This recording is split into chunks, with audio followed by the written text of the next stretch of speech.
EMS TV के सभी दर्शकों को शरद जैन का सादर नमस्कार। आज बात करेंगे 3 राज्यों के विधानसभा चुनाव के बाद जो मुख्यमंत्री पद को लेकर अटकलें चल रही थी, आज वह समाप्त हो गई हैं।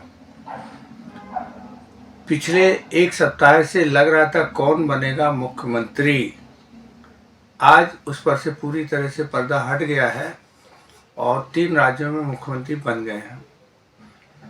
सबसे बड़ी बात यह है कि राजनीति की जो नई पाठशाला है, इसका जो नया कोर्स है, उसमें पहले वाइस चांसलर प्रधानमंत्री नरेंद्र मोदी के रूप में इन्हें देखा जाएगा। उनके सहयोगी के रूप में अमित शाह भी होंगे, जो चाणक्य की भूमिका में होंगे, अर्थात रजिस्ट्रार मान लिया जाए तो कोई गलत बात नहीं है।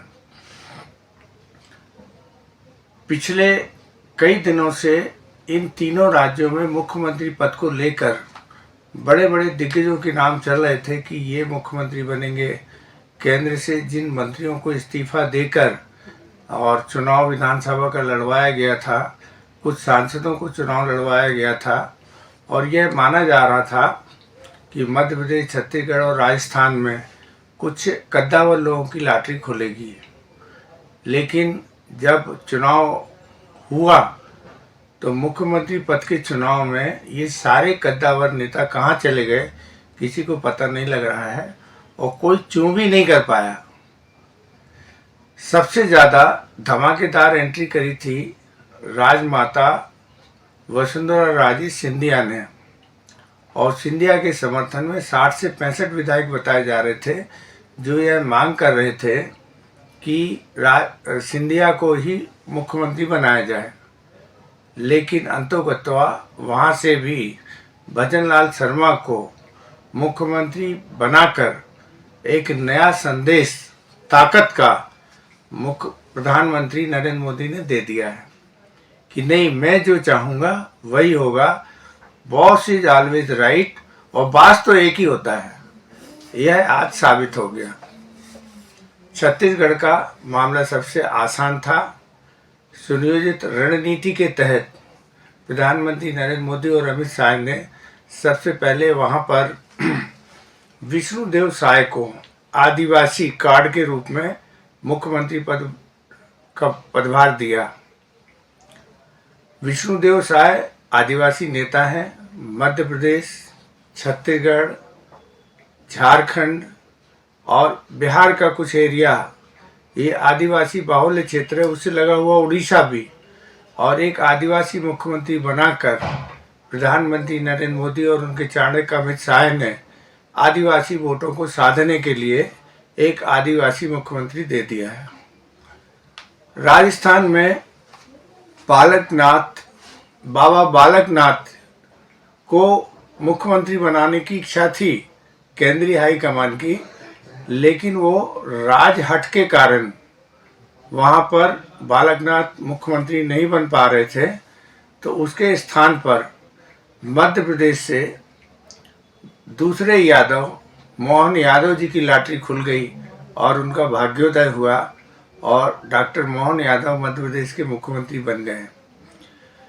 यादव जाति बाहुल्य जो राज्य हैं, वो करीब 6 राज्य ऐसे हैं जहां पर 12 से 14% तक यादव जाति के लोग रहते हैं। और अभी तक यादवों पर 2 परिवारों का कब्जा बना हुआ था, एक बिहार के लालू यादव और दूसरे उत्तर प्रदेश में मुलायम सिंह यादव। ये यादव मतदाताओं के बीच में बड़े लोकप्रिय थे और ये माना जाता था कि इनकी 80 से 90% तक यादव समाज की वोट इन्हें मिला करती थी। तो उसमें सेंध लगाने का काम मध्य प्रदेश के माध्यम से केंद्रीय हाईकमान ने किया है और इसमें प्रधानमंत्री नरेंद्र मोदी और अमित शाह की जो रणनीति है, उसने सभी को चौंका दिया है।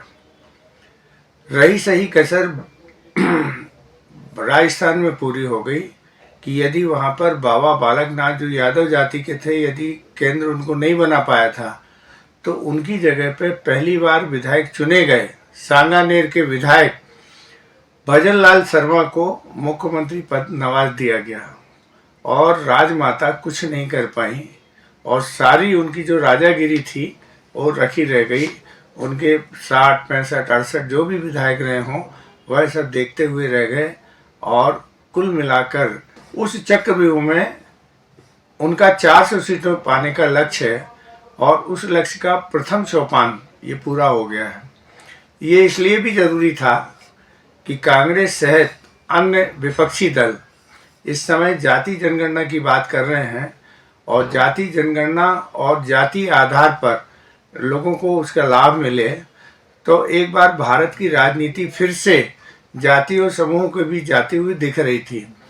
ऐसी स्थिति में भारतीय जनता पार्टी के लिए भी ये जरूरी हो गया था कि वह अपनी रणनीति में बदलाव करे और 3 राज्यों के मुख्यमंत्रियों के चयन में केंद्रीय भाजपा हाईकमान ने इसी बात को ध्यान में रखा है और बिना किसी लड़ाई झगड़े के बड़े बड़े योद्धाओं को, महारथियों को इस मुख्यमंत्री पद के चयन के लिए जो रणनीति बनाई गई थी उसमें नरेंद्र मोदी सफल रहे हैं।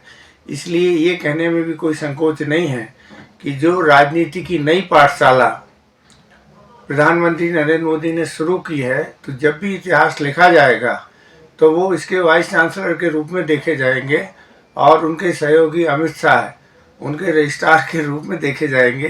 तो इसमें कोई आश्चर्य नहीं है। बहरहाल EMS TV तीनों मुख्यमंत्रियों को शुभकामनाएं और बधाई देती है और जिस काम के लिए वो जनता ने उन्हें चुना है और मुख्यमंत्री के रूप में जनता की भावनाओं के अनुरूप वो काम करें, जनता को बेहतरी अच्छी दे पाएँ, इसके लिए मैं शुभकामनाएं और बधाई दे रहा हूँ। धन्यवाद।